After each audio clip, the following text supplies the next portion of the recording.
vérifier les fiches pour les œuvres de la liste des éléments récupérés.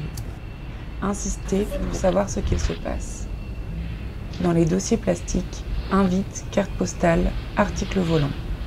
Demander à M les articles scannés, puis les joindre au FileMaker. Exemple, connaissance des arts. Créer un carton double pour les cartons énormes.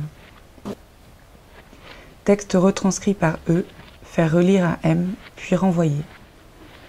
Transformateur pour boucle néon. Rappeler Art Project. Facture plus certif pour lampe multidouille. Terme de consignement pour folding lamp. Refaire facture. Graver le CD. Imprimer les images et le mode d'emploi. Masque, atelier, haute def à restaurer. Drum and bass. Vérifier les vis en sachet. Les serviettes. Enfin, c'est un concours de circonstances. Enfin, de toute façon, tout ce qui nous arrive, c'est que des concours de circonstances. Il m'a invité à venir à son atelier. Il y avait un autre étudiant assistant. Une réelle complicité semblait exister entre eux. Donc en fait, il m'aidait pour tout. Je les emmenais partout. Ce qui était, je pense, ça a été très formateur pour eux parce qu'ils se sont retrouvés dans chacun de mes rôles finalement. Je le rencontre, lui montre mon travail. À mon arrivée, il découpait une chaise de jardin. M'a donné plusieurs conseils et remarques que je n'ai pas dû retenir. Ok, on a un langage commun. Ça devrait bien se passer, dit-il. Puis après une bonne heure d'entretien, il m'a dit de revenir 3 mois plus tard. Quand les gens veulent venir à l'atelier, c'est pas forcément pour un travail spécifique. Après, en fonction de leurs compétences, je les fais retravailler là où ils sont plus efficaces. Mais il y a des gens qui étaient là pour être là, presque. Enfin, donc, Tu sais le faire ? M'a-t-il demandé. J'ai répondu. Bien sûr. Je n'en avais bien entendu aucune idée. Ce qui était, mais lui m'avait précisé tout de suite qu'il ne savait rien faire, quoi, que c'était pas un manuel. Effectivement, je l'expérimentais, c'était pas un manuel. On avait dû repeindre, je sais pas, un mur, et puis je lui ai dit, écoute, on va faire la deuxième couche demain, tu mets le rouleau et puis la peinture dans un sac plastique. Pour, enfin, tout le monde comprend normalement ce que ça veut dire, quoi, pour éviter que ça sèche. Et puis je me retourne. 20 minutes après, je vois le pot de peinture propre, parfaitement propre.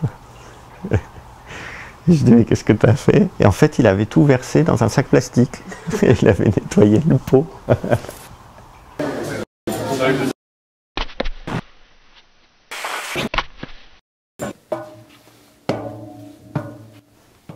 J'ai fait ce que j'étais capable de faire, de la peinture. J'ai donc bossé sur ces diamants. L'atelier, c'est pas seulement un endroit où on fabrique les choses dans la joie et la bonne humeur. C'est des choses qui ratent, c'est des moments de frustration, c'est des hésitations, c'est des trucs qu'on commence et qu'on finit jamais.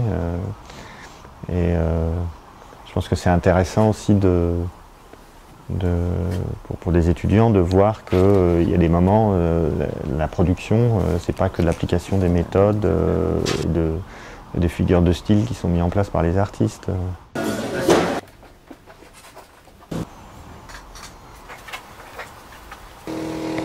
Point. Ou 3 petits points. Mathieu m'a fait recoller 5 fois le Venilia sur l'ensemble de l'objet. La 6e fois, c'est moi qui ai décidé de le refaire durant le week-end, car il manquait 1 millimètre en bas à gauche. Donc il m'avait dit qu'il ne se rendait pas compte, mais que artiste c'était un boulot à plein temps.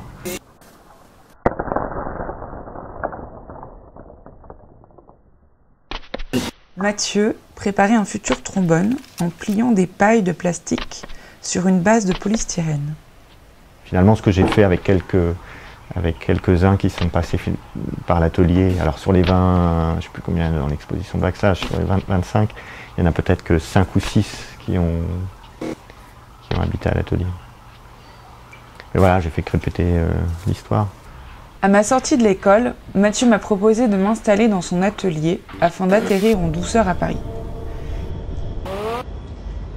Il s'agissait donc de réaliser un volume clos à l'étage de son atelier afin que je puisse disposer du minimum requis d'intimité et d'isolation pour l'hiver. Il y a un équilibre à trouver entre, enfin du moins pour ceux qui habitent ici, c'est c'est de créer leur propre univers dans le mien. Rétrospectivement, je me rends compte que j'ai été l'artisan d'une maquette à l'échelle réelle d'un environnement dans lequel Mathieu avait évolué. Ce qui me frappe, c'est d'avoir construit une habitation à peu près de la même surface que celle de la chambre de bonne dans laquelle il logeait à l'époque, comme si l'économie de moyens, à l'origine de son art, se retrouvait maintenant à l'intérieur de son atelier. On fixe quelques étagères au mur. Ensuite, on dispose des objets aux couleurs vives. On plante un bon paquet de chevilles dans un mur. On assemble des planches de mélaminé. Je règle l'heure d'une horloge de fluo. Je réalise un test de daltonisme dans lequel le nombre vert est remplacé par un sigle euro. J'envoie à Mathieu pour validation. Mais il ne voit rien, il est daltonien. Une caisse d'emballage avec, peinte en noir au pochoir, les lettres MER, CIER. Une planche posée sur la caisse masque les 2 dernières lettres.